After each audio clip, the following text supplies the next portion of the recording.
네, 이슈의 뒷얘기를 풀어보는 백브리핑 사회부의 사공상근 기자 나왔습니다. 자, 오늘 광주에서 나온 판결이 화제네요. 네, 영상부터 보시겠습니다. 지난 6월 광주 서구에 있는 오피스텔 복도에서 찍힌 영상입니다.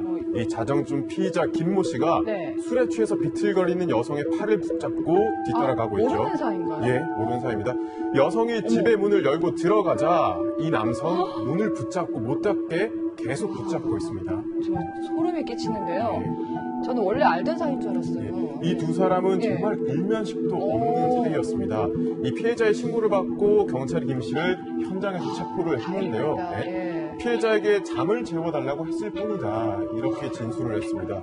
그런데 체포한 김 씨의 주머니에서는 피해자의 집 비밀번호가 나왔다는 거예요. 계획했던 얘기인가요? 암기하고 있다는 면에서 저는 여성이 잠들고 들어가 있다. 미리 노렸군요. 네, 맞습니다.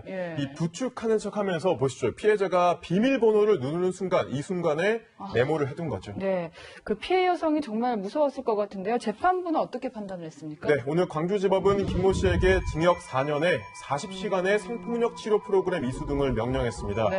이 사건만 보면 4년, 굉장히 이례적이다. 보통 내리는 것보다 많이 나온 거죠. 네, 그렇게 볼 수도 있는데요. 김 씨는 이 사건 이전에 술에 취한 여성을 뒤따라가 추행하기도 했고 PC방에서 종업원에게 수면제를 먹인 뒤 절도를 한 혐의 등도 받고 있습니다. 이 사건의 경우 성범죄로 이어지진 않았지만 재판부는 충분히 그럴 가능성이 있다고 판단한 것 같습니다. 미수지만은 충분히 가능성이 높았다. 신림동 사건 아시죠? 굉장히 비슷하네요. 네, 맞습니다. 거의 비슷한데요. 신림동은 아까 전에 앞서 1심에서 징역 1년형을 받았습니다. 보통 강간미수 대신에 주거침입 혐의가 되면 이 집행유예나 벌금형을 많이 받았잖아요. 재판부의 판단이 조금 달랐습니다. 성범죄에 대한 불안과 공포를 야기한 사실만으로도 엄벌이 처벌할 수밖에 없다. 이렇게 양형 이유를 밝혔습니다. 최근 들어서는 성범죄로 인식이 되고 있지만 사실 이런 범죄는 예전에도 많았잖아요. 예, 다른 영상 보시겠습니다. 2012년에 인터넷에 떠돌아다녔던 영상인데요. 이 남성 마치 다른 집에 들어가는 척 하면서 이 여성이 들어가기를 기다렸다가 이 순간에 범죄를 노렸던 거죠. 근데 돌아갔어요. 예, 맞습니다. 이 영상이 올라갔을 때만 해도 피해자가 언론에 제보를 하지도 않았고 경찰도 중하게 다루지 않았어요. 그래요? 당시 피해자는 온라인 커뮤니티에 내 집을 남성이 알고 있어서 문을 열면 앞에 기다리고만 있을 것 같아서 무서웠다, 트라우마였다라고 전하기도 했습니다. 앞서 저희가 백브리핑에서 1인 가구가 늘면서 이런 여성을 상대로 한 일명 발발이 범죄가 늘고 있다고 전해드렸었는데요. 단순 침입이 아니라 이 범죄의 가능성, 성범죄 가능성에 대해서도 중하게 처벌해야 할 겁니다. 자, 다른 이야기를 해보겠습니다. 지금 영상이 나오고 있는데요. 인원고 학생이 삭발을 했잖아요. 고3이죠? 네, 맞습니다.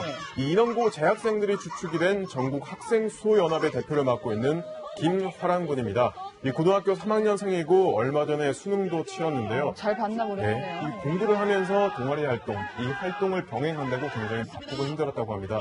그런데 최근에는 자신들이 보수단체 회원이다, 정치 세력이 뒤에 있다라고 의심을 받아서 굉장히 억울했습니다. 애초에 저희가 정치 성향이 있는 게 아닙니다. 반박하고 의구심을 가졌다고 정치 성향이 짙다, 부파 아니냐 이런 식으로 말해버리는 거는 사실 앞서 학내에서 갈등은 저희가 보도를 해드렸는데요. 교육감도 비판을 받고 있죠. 네, 맞습니다. 서울시 교육청이 인원고 사태에 대해서 지난달 특별 장학을 실시했고 최근 결과를 발표했습니다. 이 시교육청은 교사들의 일부 부적절한 발언은 있었지만 사상주입은 아니다 이렇게 결과를 발표했는데요. 학생들을 분노케 한 거는 조희연 교육감의 입장문이었습니다. 조 교육감은 학교는 민주주의의 산실이어야 한다. 학생들은 비판적 사고 능력을 갖춰야 한다라면서도 이 검토되지 못한 섣부른 신념화는 독선으로 흘러 사회에 매우 위험할 수 있다라면서 이 학생들을 직접 비판했습니다. 독선이다 이거죠. 끝까지 잘못을 인정을 안 하고 마지막까지 학생들에게 책임을 씌우고 결국 학생 탓으로 돌리는구나. 이를 들고 서울시 교육청이 정교조 출신에게 인원고 조사를 맡겼어요. 결국은 제 식구 감싸기 아니냐라는 말까지 나오고 있는 상황입니다. 사실 조희연 교육감은 진보 성향이고 또 전교조의 그 지지를 받아서 당선이 된 교육감이죠. 학교 안의 문제를 쉽게 풀지 못하고 왜 이렇게까지 감정의 골이 깊어지고 있는가요? 그 스토리를 제가 더 들여다봤는데요. 지난 3월에 일부 학생들이 교내에 성평화 자율 동아리를 만들었습니다.